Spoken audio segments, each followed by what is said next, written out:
안녕하세요. 주식의 소리의 애소리입니다. KNR 시스템의 기업 내용과 수요 예측 결과까지 이어서 한꺼번에 살펴보도록 하겠습니다. KNR 시스템을 검색을 해보면 뉴스 기사에서 국내 유일의 유압 로봇 회사다, 국내 유압 로봇 1위다 라는 제목을 가장 많이 접할 수가 있습니다.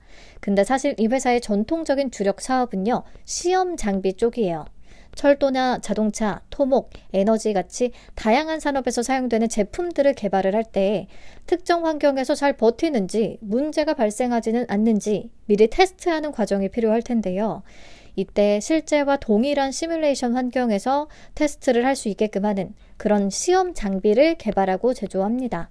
그리고 이 시험 장비를 활용해서 회사가 직접 전문 시험 평가를 진행을 하고 시험 데이터를 납품하는 용역 서비스 사업까지도 영위를 하고 있어요. 이 시험 장비 사업을 통해서 창출한 현금 흐름을 바탕으로 로봇 기술에 대한 투자를 계속해서 진행을 해왔고요. 현재 주력하고 있는 분야는 바로 유압 로봇 사업입니다. 우리에게 친숙한 협동 로봇이나 물류 로봇들은 전기 모터로 구동이 되는 전동식 로봇 방식인데요. 유압 로봇은 유압, 액체나 공기의 압력을 이용해서 힘을 내게 되는 방식이라 전동식 대비해서 힘이 매우 크고 또 열악한 환경에서도 안정적으로 작동한다는 장점을 가지고 있습니다. 그래서 전동식 로봇은 사람과 함께 할 수 있는 환경에서 주로 쓰이는 반면에 유압식 로봇은요, 주로 철강, 조선, 원자력 발전소, 우주항공 이렇게 아주 무거운 것들을 정밀하게 다뤄야 하는 산업 분야에서 사람이 아예 접근하기 어려운 그런 극한 환경을 극복하면서 사람을 대신해서 작업을 수행합니다. 자, 회사는 유압 로봇 작동에 필요한 주요 핵심 부품을 모두 국산화하는데 국내에서 유일하게 성공을 했다고 하고요. 이를 기반으로 유압 로봇을 구성하는 하드웨어 플러스 소프트웨어 기술까지 모두 내재화시키면서 좀 차별화에 성공을 한 회사다라고 보시면 되겠습니다. 이 경쟁력들을 바탕으로 국내외 굵직한 기업들을 고객사로 확보하고 있습니다. 포스코 계열사, 현대차그룹, LIG 넥스원, 대우조선해양, 두산중공업 이런 글로벌 기업들과 한국수력원자력, 한국기계연구원, 한국자동차연구원, 한국철도기술연구원 이런 국책기관들과도 손을 잡고 있거든요. 그리고 글로벌 라인업까지도 화려합니다.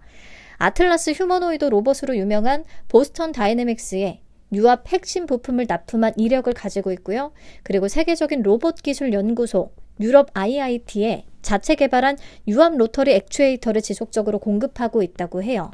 이런 레퍼런스들 자체가 당연히 회사의 경쟁력이 될 수가 있겠죠.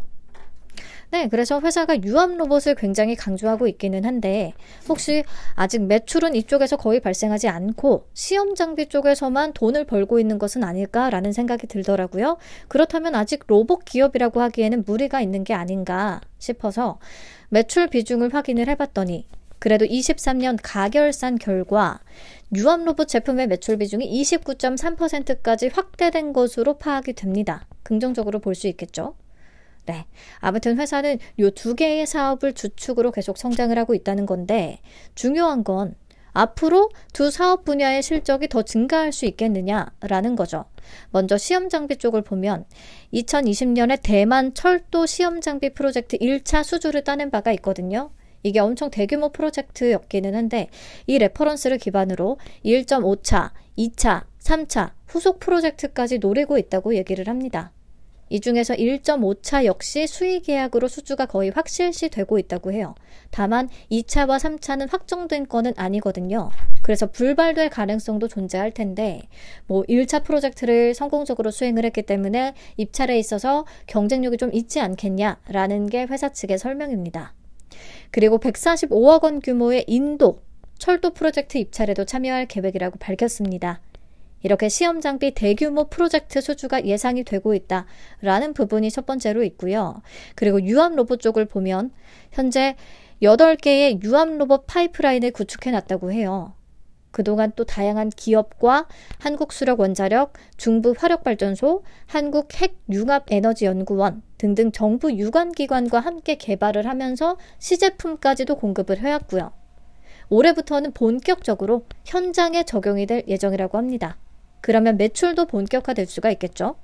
현재까지 실적을 보면 2020년과 2022년에는 흑자를 달성을 했는데 21년과 23년 3분기 실적은 적자를 보여주는 그런 출렁임이 있습니다. 안정화되지는 못했어요. 특히나 22년에 매출 규모가 갑자기 커진 건 앞에서 얘기했던 대만의 철도 시험 장비 프로젝트 그 매출이 크게 잡힌 덕분입니다. 즉 아직은 회사의 실적이 한 가지 수주 실적에 크게 좌지우지되고 있다라고 볼 수가 있는 측면이고요. 특히 23년에 수익성이 악화된 원인으로는 자체 공장 캐파 부족으로 인한 임대 공장을 운영했다는 거, 그리고 연구개발비에 계속해서 투자를 진행했다는 거, 또 최초 해외 대형 프로젝트 수주로 인해서 시행착오를 여러 번 겪었대요. 그런 부분, 그리고 후속 수주를 위한 투자, 미리 투자를 선제적으로 진행을 했다라는 부분 꼽고 있어요.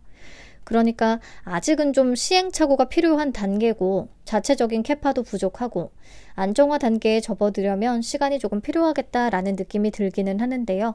회사가 얘기를 한 대로 유압 로봇 시스템의 현장 적용으로 24년부터 매출이 확대되고 또 시험 장비 대규모 프로젝트 수주도 계획대로 따낸다, 성공을 한다라고 한다면 24년은 실적 개선을 이룰 수 있을 것으로 기대가 되기는 합니다.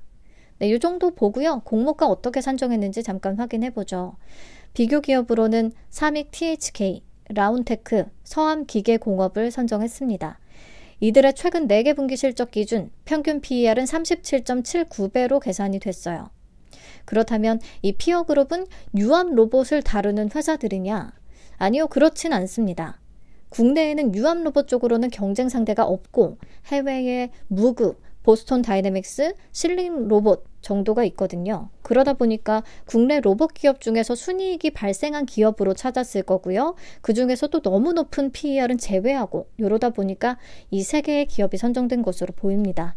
네, 그리고 주당 평가가액을 산출할 때 25년 추정 순이익을 썼어요. 23년에 적자를 기록하다 보니까 25년 추정치를 20% 할인율로 현가화한 49억 원을 적용을 했고요. 주당 평가가액은 16,029원이 산출이 됐습니다. 여기에 할인율 43.85%에서 31.37%를 적용, 공모가 밴드는 9,000원에서 11,000원을 산출을 한 거죠. 근데 공모가가 상단을 초과해서 13,500원에 확정이 됐잖아요. 그러면 16% 정도 할인된 가격으로 진행이 되는 격이다 라고 보시면 될 것 같아요. 그래도 앞선 종목들 중에서는 할인이 아예 없거나 또 할증이 돼서 진행된 공모주들도 볼 수가 있었는데 그나마 할인이라 다행이라고 보긴 합니다. 가격 얘기는 뒤에서 더 해보도록 할게요. 그럼 수요 예측 결과 바로 이어서 보도록 하겠습니다. 경쟁률은 873.20대 1을 기록을 했고요. 2,053개의 기관이 참여했습니다. 올해 종목들 중에서는 참여 건수 2,000건 넘긴 것들이 꽤 있기는 한데 그렇다면 매우 높은 참여도다라고 판단을 해볼 수 있는 기준이라고 생각을 하고요. 경쟁률은 생각보다 낮은데요 라고 하시는 분들이 계실 수 있는데요. 공모 규모가 비슷한 종목끼리 비교를 해봐야 합니다. 회사는 포스뱅크, 블루엠텍과 공모 규모가 비슷하고요. 이들 대비해서 참여 금액이나 평균 참여 금액이 모두 더 높기에 경쟁률은 높은 것으로 보는 게 맞겠습니다. 자, 넘어가서 신청 가격 분포표 보시죠. 공모가 밴드는 9,000원에서 11,000원을 제시했잖아요. 근데 참여한 기관들은 거의 다 14,000원 이상을 써냈습니다. 특히 14,000원 초과, 15,000원 이하 이 구간의 비중이 가장 높았어요. 그러다 보니까 또 상단을 초과할 수밖에 없었던 것으로 보이고요. 공모가는 상단을 약 23% 초과한 13,500원에 확정이 됩니다. 네. 의무 보유 확약은 건수 기준 14.71%, 수량 기준 15.93%로 그래도 조금은 있는 편이라고 볼 수 있어요. 1개월, 3개월의 분포에 있고요. 비교해서 보시면 이닉스나 APR만큼 높은 것까지는 아닌데 우진엔텍이나 현대임수와 비슷한 수준이다. 그래도 조금 신청을 하기는 했네 정도로 볼 수가 있을 것 같습니다. 네, 그래서 수요 예측 결과는 종합적으로 좋은 편이다. 그러면 공모 개요 다시 한번 체크를 해보죠. 공모가가 13,500원에 확정이 되면서 공모 금액은 약 284억 원, 시가총액은 약 1,467억 원의 규모로 상장을 추진합니다. 청약은 다음 주 월화 26일부터 27일까지 진행되고요. 또 환불이 이틀 걸린다는 것도 장점이죠. 상장은 3월 8일 단독 상장 예정입니다. 겹치는 일정이 계속되면서 피로가 더 가중됐는데 단독 일정이라 마음이 너무 한가지네요. 그리고 청약은 DB금융투자와 NH투자증권에서 가능합니다. DB는 최소 청약 수량이 30주예요. NH는 10주고요. 다르기 때문에 금액적인 부분 좀 체크를 하시면 되겠습니다. 자, 신주 모집 100%로 진행되고 우리사주 조합에는 5.7%가 배정이 됐거든요. 직원 1인당 계산을 하면 약 1,000만 원 정도가 되고요. 다 소화될 것 같습니다. 다음 상장일에 유통 가능한 물량 중요하죠. 보겠습니다. 상장 주식 총수의 33.43%에 해당하는 물량, 상장 직후에 바로 유통이 가능해요. 이 중에서 벤처금융, 송환님, 황성일, 요 투자자들의 비중이 높은데요. 그나마 이들이 보유 지분의 60%는 보호예수가 걸려 있거든요. 그래서 다행히 상장일의 유통 물량을 이 정도로 줄일 수가 있었던 거고요. 그래서 기존 주주의 비율은 15.17% 정도. 아주 많지는 않습니다. 그리고 유통 물량을 금액으로 다 계산을 하면 약 491억 원. 가벼운 메리트가 없기는 한데 그렇다고 무겁지는 않은 수준으로 볼 수가 있겠습니다. 자, 회사의 유상증자 발행가액을 참고해서 봤을 때 5분의 1 액면 분할까지 반영을 하면 100원, 6,600원, 4,947원 이렇거든요. 공모가 13,500원보다는 훨씬 낮기 때문에 기존 주주의 엑시트 가능성은 높습니다. 근데 최근 종목들과 비교해서 보면요.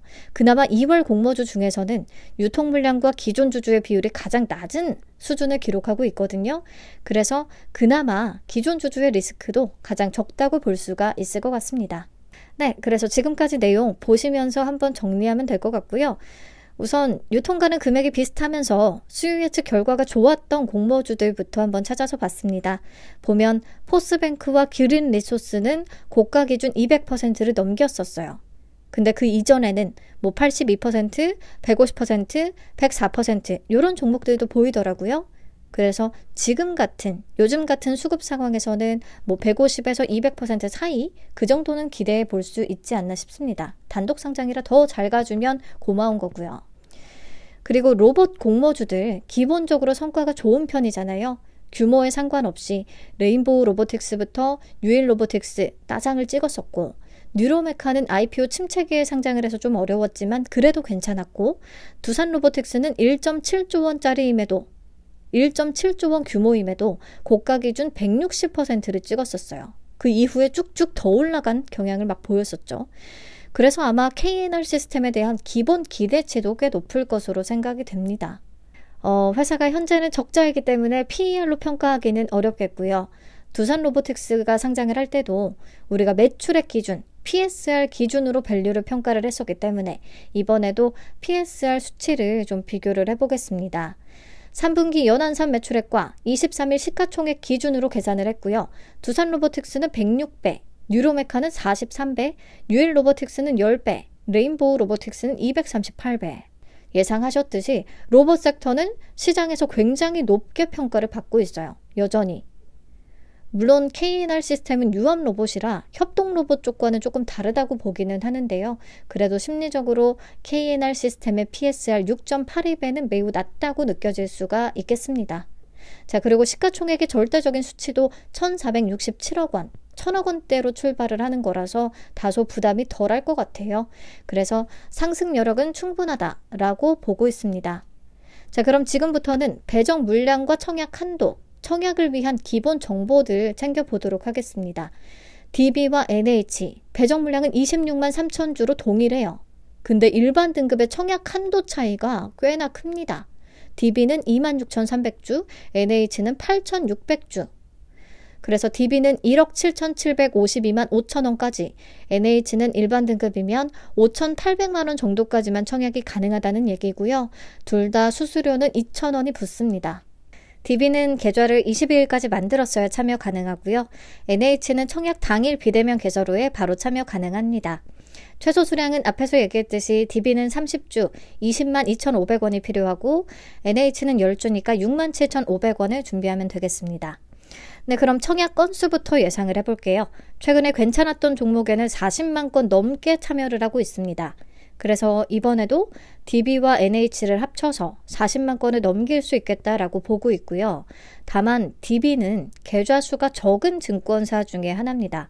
가장 최근 DB에서 주관한 스튜디오 3익에 약 16만 건 정도가 참여했었거든요. 그래서 이번에 DB에는 15만 건 정도, NH에는 28만 건, 해서 총 43만 건이 참여한다고 잡아봤습니다. 그러면 균등 배정에 있어서는 DB가 훨씬 유리할 것으로 예상이 돼요. 네, 증거금은 8조 원 정도가 들어올 것으로 보고 있고요. 그러면 두 개 증권사 통합 경쟁률을 계산을 했을 때 비례 경쟁률 4,506대 1 정도로 나오거든요. 비례 한 주를 안정적으로 받기 위해 4,500주를 청약을 한다면 증거금은 3,037만 5천 원이 필요합니다. 네, 아마 경쟁률은 청약 한도 차이가 꽤 크기 때문에 DB금융투자가 더 높을 가능성이 있거든요. 대신에 균등은 DB가 확률이 더 높고, 그래서 청약 2일차에 두 증권사 잘 비교해보고 본인에게 유리한 쪽으로 결정을 하시면 되겠습니다. 네, 만약 DB금융투자에 풀청약을 했다고 하면 제 예상 경쟁률 하에서는 균등 한 주, 비례 6주 받을 수 있을 것으로 생각되거든요. 그렇다면 200% 수익률을 잡았을 때 기대 수익이 18만 9천 원 정도. 네, 그래도 그나마 최근 종목들 대비해서는 꽤 재미있지 않을까 싶네요. 네, KNR 시스템 2일차에 APR이 상장을 하거든요. APR 성과에 따라서 상장일의 성적과 청약 경쟁률 영향을 받을 수밖에 없을 테니까요. 결과 좀 참고해서 청약 판단 잘 참여하시면 되겠습니다. 시청해 주셔서 감사합니다. 본 영상은 청약을 권유하는 영상이 아닙니다. 투자 판단에 대한 참고용으로만 활용하시기 바랍니다. 예상치는 또 예상치일 뿐이기 때문에 1일차에 보고 수정을 해보도록 하겠습니다. 주말 건강하게 잘 보내시고요. 올해 정월대 보름에는 유난히 작은 보름달이 뜰 예정이라고 하는데 또 날씨가 흐려서 보기는 어려울 수가 있겠지만 보인다고 하면 간절히 소원 비는 거 잊지 마시고요. 저는 다음 주에 뵙도록 하겠습니다. 안녕.